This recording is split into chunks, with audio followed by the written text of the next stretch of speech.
This week has been a busy one for Angela Merkel. She traveled across 2 continents to 6 different countries to broker a ceasefire in Ukraine. It's been a busy week for the chancellor. If you want to hear more of this background, check out last week's podcast.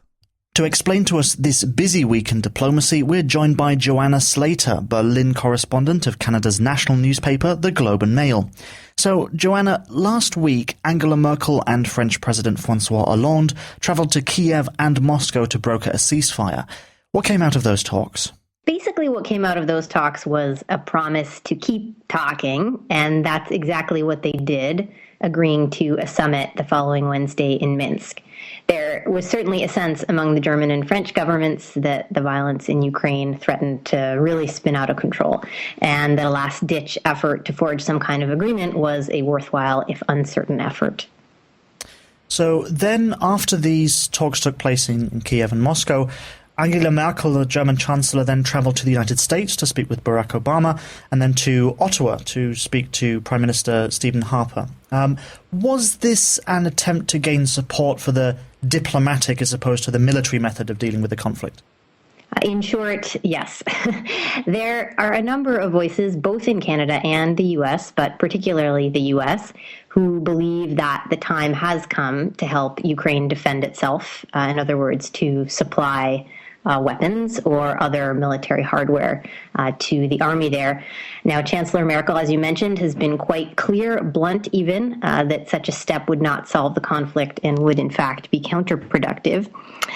She and the Canadian Prime Minister Stephen Harper have quite a warm relationship. On this latest trip, he praised her. He called her a woman of great vision. He has taken a harder line on Ukraine than she has. In November, memorably, at the G7 meeting, he told Russian President Vladimir Putin in person to get out of Ukraine. But for now, both Prime Minister Harper and President Obama are waiting to see if this latest ceasefire works. So you mentioned the ceasefire agreement. So on Wednesday, a renewed agreement was made in Minsk. Could you tell us more about that? Sure. So as you mentioned, the most important part of the agreement was a ceasefire, which, as you and I are talking right now, has yet to go in effect. It goes into effect at midnight tonight on Saturday, along roughly the current front lines in the conflict. The agreement also provides for the withdrawal of heavy weaponry 2 days after the ceasefire. And down the line, it envisions changes to the Ukrainian constitution to offer rebel-held areas more autonomy. Quite frankly, none of the rest of the deal really matters if the ceasefire collapses, and there continues to be heavy shelling even with the ceasefire now hours away.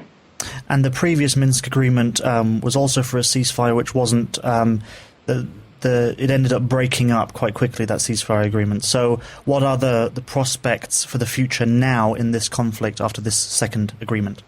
Well, exactly. I mean, I think that based on the past, it's hard to be optimistic.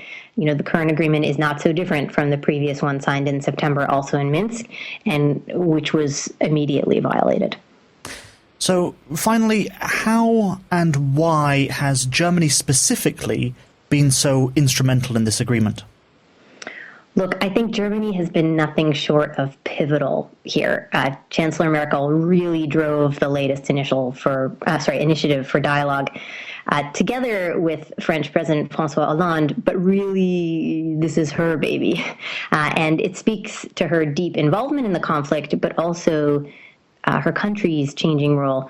Germany is, unquestionably, if reluctantly, the leading power in Europe, and over the last week, you've seen it act accordingly.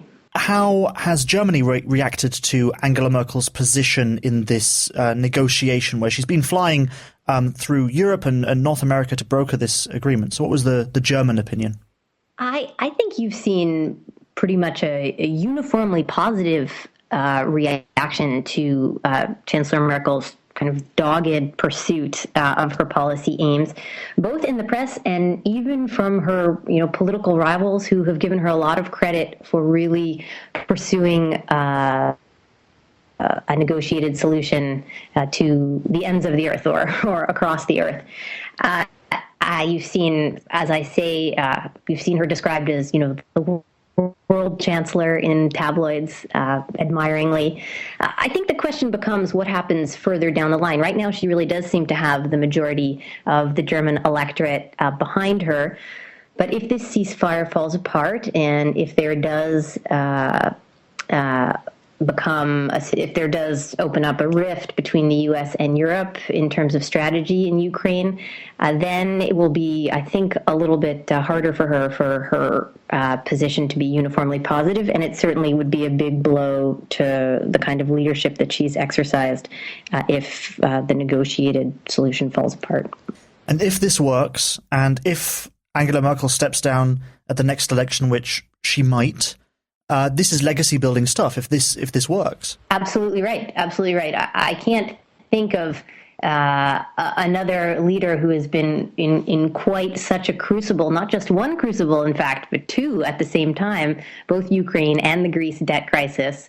And I think these are what happens in both of those crises will go a long way toward determining her legacy as chancellor. So, Joanna Slater from the Globe and Mail, thank you very much for joining us here on This Week in Germany. Thank you. If you'd like to follow Joanna's reporting from Berlin, you can find her on Twitter at JSlaterNYC.